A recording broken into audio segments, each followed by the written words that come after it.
Hi. In my last video, I made a comment of my perspective change of being diagnosed with ALS.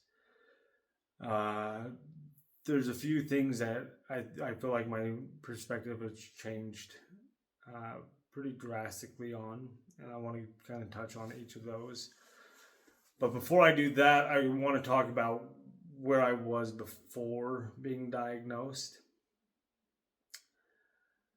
And a big part of that is my job. And I mean, even before my job, if you think back when you were a kid and people would ask you, what do you want to do when you grow up? For me, it was always law enforcement. I want to be a cop. Um, that's something I've always wanted to do. I grew up in a household where my father was a cop. And so I got to kind of see that firsthand. I got to hear those stories of, chasing bad guys, helping people out, whatever it may be. I thought that was so cool and something that's very admirable, and it's something I wanted to be a part of. So I kind of geared my life to that and worked my butt off to get to where I am. In my law enforcement career, I have had the opportunity to do a lot of different things. I started off in the prison where I did a variety of different jobs, from basically a control board operator to working in maximum security slash death row and external enforcement, doing transports and things. So I learned a lot there. I grew a lot there, and I left the prison and went down to our county jail down here. I worked there for a little bit, got on our detention response team. I did a few other things there. Left there, went to a city PD, and was a patrol officer for a city for a short period of time. Came back to county and worked for our judicial division. So working in city justice court and district court, being part of the judicial response team, and being instructors for different less lethal devices, distracting devices, things like that, and uh, being a bailiff in juvenile court. So I've done a bunch of different things throughout then. I was finally given an opportunity to come out to county patrol. And in that time, I've done a lot of uh, different trainings. I'm what's called a DRE, a drug recognition expert. So I've been through hundreds of hours of training for that, doing hundreds and being part of literal thousands of DUI arrests, um, and being come be, I have become very proficient in that. The biggest thing that I feel like I've been a part of, and something that I had thoroughly enjoyed, was negotiations, being part of our county negotiation team. I loved that. Um, if you ask anyone in my family, they will tell you that growing up I had, and I probably still have, and I probably still do to them, um, I am able to uh, make people angry, whether it's some smart aleck remark I said, what, whatever it may be. I'm a little bit of a smart A. So, um, yeah. But to me, with negotiations, it's kind of that switch. Instead of winding people up, you're trying to bring them down. And I have found such enjoyment in doing that. Um, Being able to listen to someone who is at the highest emotional point of their life, whether it's anger, fear, anxiety, and that's aided by alcohol or drugs or whatever it may be, people deciding to make life altering decisions and being able to talk to those people in those moments and bring them, being able to get them to realize where they're at and bring them down to a level where they can think clearly has been just an amazing part of my job. And I'll get into that in a little more into that in a minute.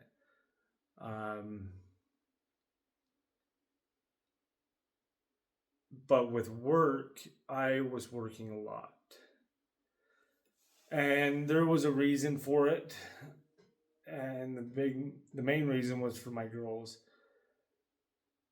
To me, I was willing to sacrifice some time away from them in order to build a nest egg, if you will, and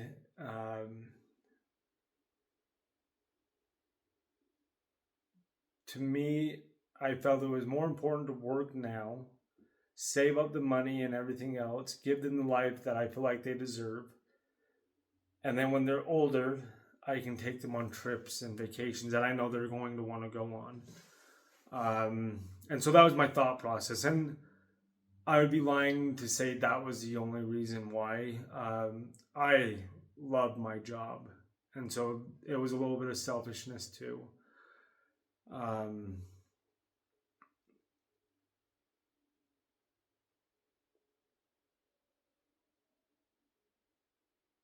I was willing to sacrifice that, right? Knowing what I know now, I wouldn't make that same decision. As I said, I was doing a lot of overtime. I was working anywhere from 50 to 70 hours of overtime a pay period. Because that was my thoughts, right? I can work all this now and I can spend that time later when it might be more meaningful to them and where they will remember it. I do not have a lot of regrets in my life. And the reason for that, I feel like all my poor decisions, my bad choices, has led me to where I am now. And it has brought me closer to the person that I want to be and who I am trying to be. So if someone were to ask me, what's your regrets? I don't have a lot of them. I do have, that is one though, is being willing to sacrifice that time away from my wife and children to work. And that sucks. It really does. And it sucks to think of all the memories I missed out on. And to think of the time that I'm never going to be able to spend with them and the time that I missed because of all the work I was putting in. And like I said, it sucks, but we move on from it, right? We learn and grow.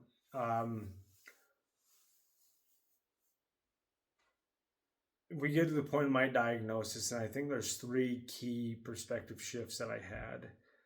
One being work, another one being family, and finally another one being God. And those are the 3 things I want to kind of touch on briefly. And with work, like I said, I was part of negotiations. I mean, it got to the point, before I get into negotiation stuff, with overtime and all that, family, whenever we had a family event, brothers or sisters or in-laws would text and say, hey, we're doing this at such and such day, or we're having a birthday party at this day and time. 9 times out of 10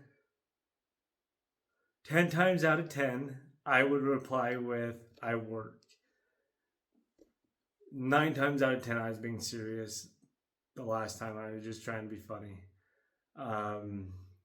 Because I was working all that. When I got diagnosed with ALS, that shifted.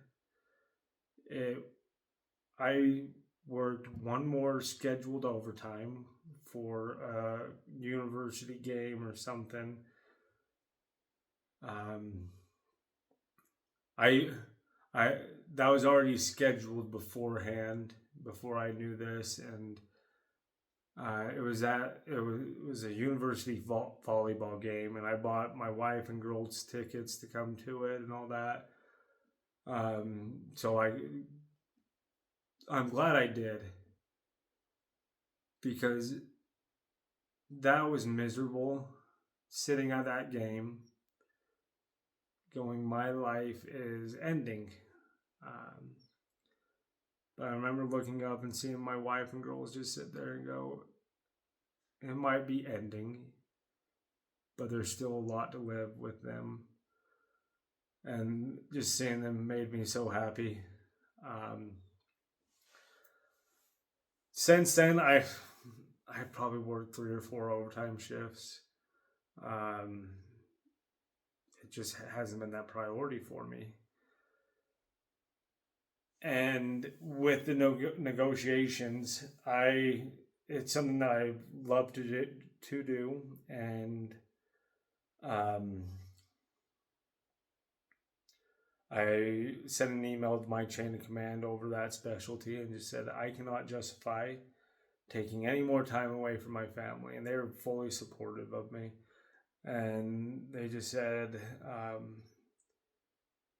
if you ever want to come back, let us know. We're glad to have you. And that was cool to hear that they were still willing to support me through it.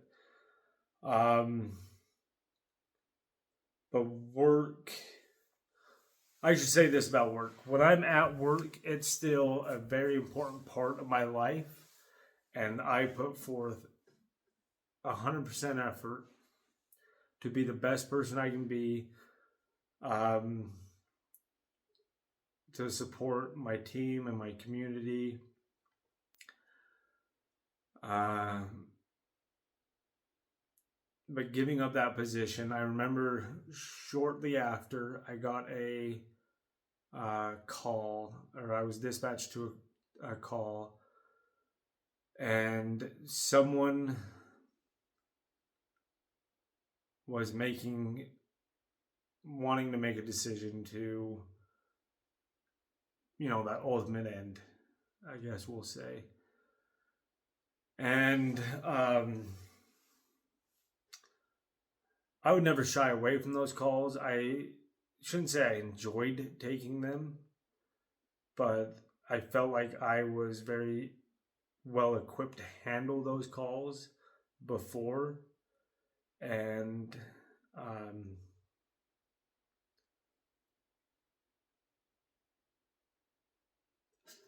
I guess I did enjoy taking them just because I felt like I could help those people. Those were people in need that I could help. But I get dispatched to this, and I don't want to say I was bitter, but probably bitter, pissed off, really, because this person was trying to make the decision to end everything, and here I was trying to fight for every little second I could. And this is not fair. Like, why? And I remember having a conversation with him of making sure he was safe and making sure he had a support group and things like that, and that there was no action taken or that was going to be taken. And once I went through all that, I felt comfortable, and that someone was basically at the door to help him at that point, that I ended that phone call. And there was that resentment of just someone that willing to throw it all away when I'm there fighting for it. I learned and I grew from that. And in a sense, it's helped me on other calls, this whole diagnosis. My team is a very proactive team. In fact, that's all we do is proactivity, go out and find things. And I remember stopping by one lady. She was parked up a canyon, and I'm like, well, that looks interesting to talk to. So I just pulled up and went and talked to her. She wasn't under arrest or detained or anything. If she wanted to drive off, she could drive off. But when I approached her, I saw that she was crying. And normally, when someone's crying up a canyon, it doesn't lead to good things. And I started talking to her, and um, what's going on? Why are we having a hard day? And she gets into it. She told me that her husband had recently been diagnosed with MS, and she didn't know how to handle it, and la da da da, and kind of gave me her perspective of everything. I go, well, I can sympathize with you. I can't say I understand where you're coming from. I haven't been in that position before, but maybe let me speak on behalf of your husband. That I can relate to very well, and I kind of gave my perspective of things, and she ended up asking. She's like, "Well, why do you have that perspective? Why do you feel that way?" And I told her. I said, "Well, I've recently been diagnosed with ALS, and it wasn't like woe is me, pity me. But I wanted her to know that she wasn't alone, and that even through these hard times, we can get through it." And that was kind of cool to have that perspective. Another thing with work is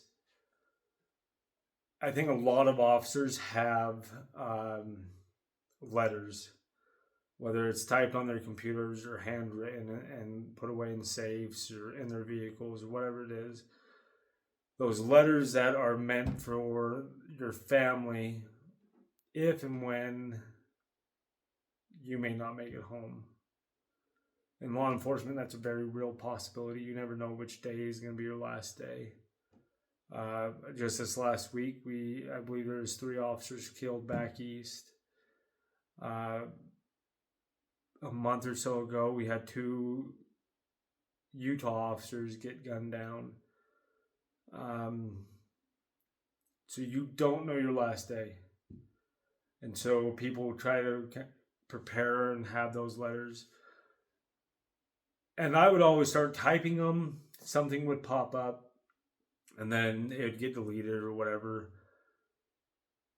And I get this diagnosis, and that became a priority for me. And in a sense, this diagnosis was a blessing for that. I don't know if I would have been able to get them done without it. That being said, I haven't written a letter. I started typing a couple out. I had kind of a bullet point list of different letters I wanted done for each of my girls and my wife. And I started typing the first one. I just stopped. I'm like, this is not me. This is not me at all. I do not, like, this just sounds so formal. So I deleted that and pulled out the camera, and I've made recordings. I feel like this is a much more better representation of me than a letter. It conveys a lot more emotion and a lot more personalized, I feel. So without this diagnosis, I don't think I would have ever made them. And so I'm so grateful that I've had the opportunity to make these.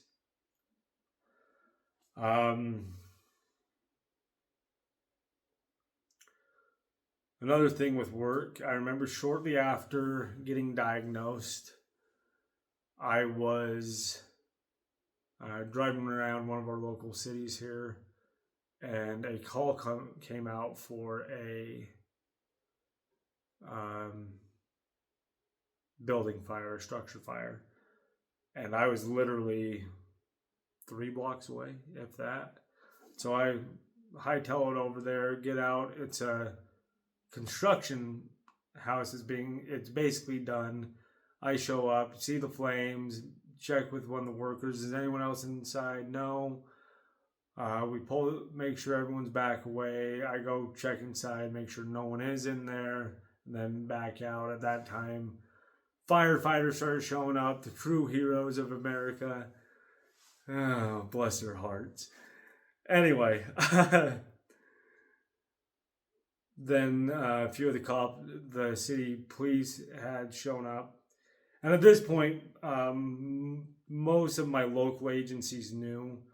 There was some really good local businesses that did some fundraisers for my family, such as challenge coins or hats, a few other things that popped off. And I was talking to these officers, and the question came up of, why are you still working?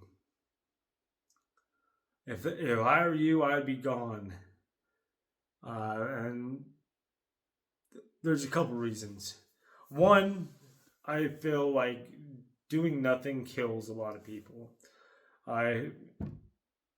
You're like, especially in law enforcement, you're go, searching, finding, always in a high, like, adrenaline state. And then you go and do nothing, and then you just waste away. Didn't want to do that. I figure I'm still able to, so why not do it?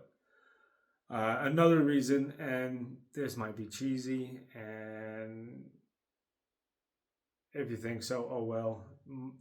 But in reality, I have taken an oath and swore to serve and protect and to defend our Constitution. If I'm still able to, I'm going to live up to that oath. I'm going to do all I can to do that. And so that's why I'm still working today. I have the opportunity to basically take a medical retirement, but if I'm still able to work and still am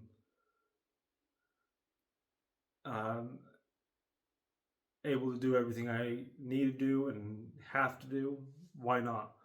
Why stop? I mean, it's something I love to do, so I'm not just going to... And I work my butt off to get here. I'm not just going to toss it by the wayside.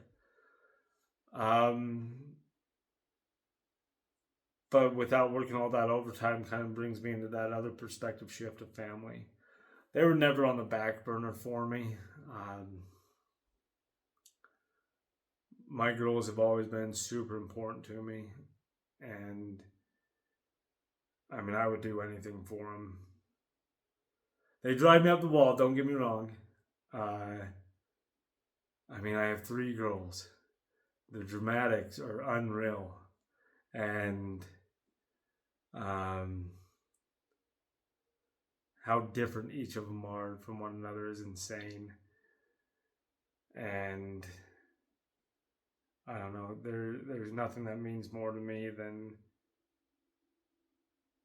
just saying I love you and hearing it back. I'll get home from work, midnight, 1, 2 a.m. And I'll walk into their rooms and they're dead asleep, and I'm able to just say, hey, I love you, girls. And I mean, I know they're not hearing it, but I hope they at least feel it.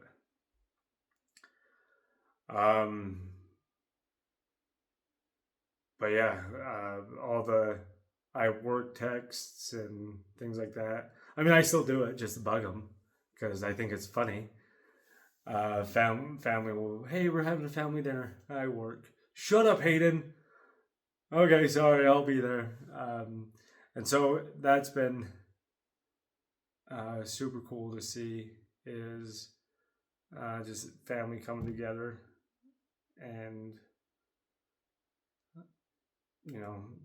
still being able to build those relationships and things like that. And I've have a very supportive family through this whole thing. And if it was just me, I can get over it. it is what it is. But the hard part for me is my wife and my girls. Um, Having a very uncertain future for them is terrifying to me. And so, but with family, I know that they are going to be there for them and help them through all this. So that's a very peaceful thing to me. And I'm very appreciative of that.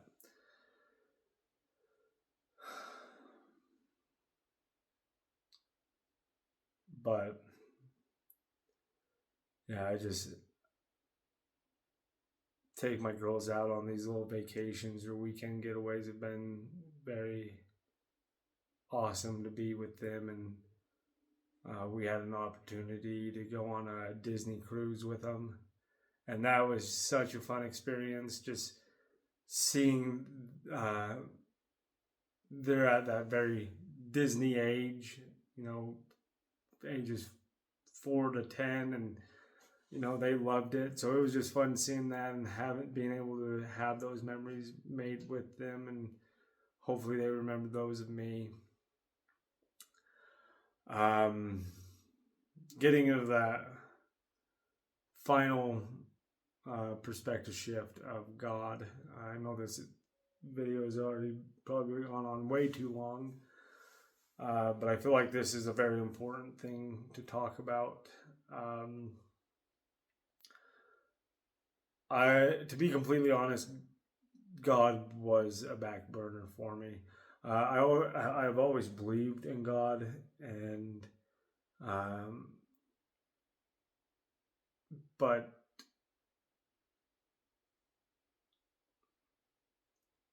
it wasn't that priority. It needed to be in my life. Getting diagnosed, I started relying pretty heavily on my faith and on the promises that I have made to God, and or the covenants that I've made with God. And I know people will say, well, the only reason you're leaning towards God is because you're scared. Or, you I think that's a big thing, is just that you're scared. And that there might be a little truth in that. Death is a very uncertain thing. And maybe I am scared. But to be completely truthful, I'm really not. I'm just scared for my girls. That's what I'm scared for. And not being there for things that they may need me to be there for. So that sucks. But I'm not relying on God because I'm scared. I'm relying on God because there's hope.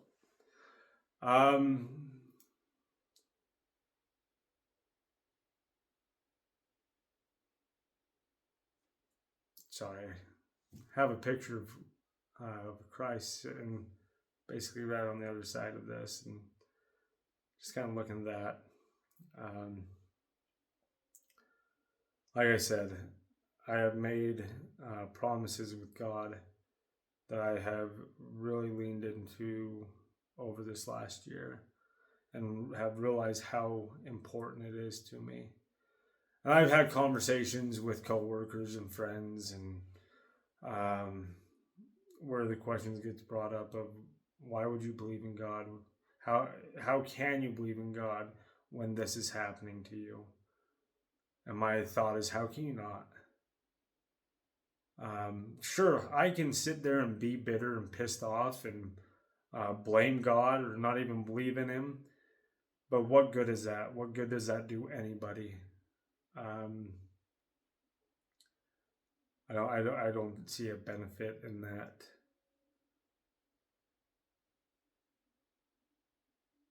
So I feel like I have become a lot more close with my Heavenly Father, and I'm grateful for the blessings that I have seen. you know, um, being able to make those videos for my girls, being able to spend time with them. If I haven't had this perspective shift, or if I didn't have this diagnosis, I would have never had that perspective shift. Even my prognosis of this whole disease, and I guess that might be our next video, is kind of my prognosis.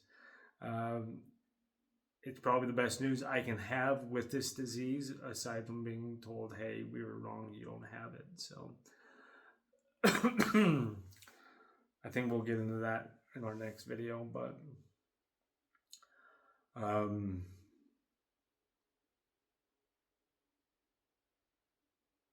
I really think those are the big 3 perspective shifts that I've had since being diagnosed.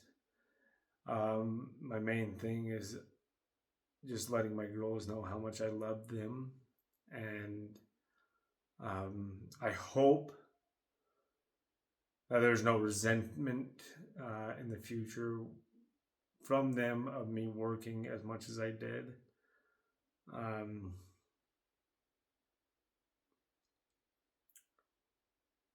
But with all that being said, I mean, I'm just glad that they've been in my life and all the crazy moments they've given me. So I just want to end by saying, you know, life sucks sometimes, and I don't know what anyone's going through. For me, I rely heavily on humor and my family and God. And in all that, I'm able to keep a very good outlook. I mean, even in the worst news I can get.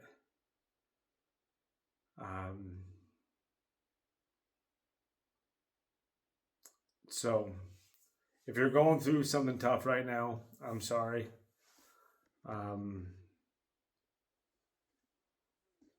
But I'm probably one of the few that knows life really sucks at times. But when you rely on family and God, it gets a little better.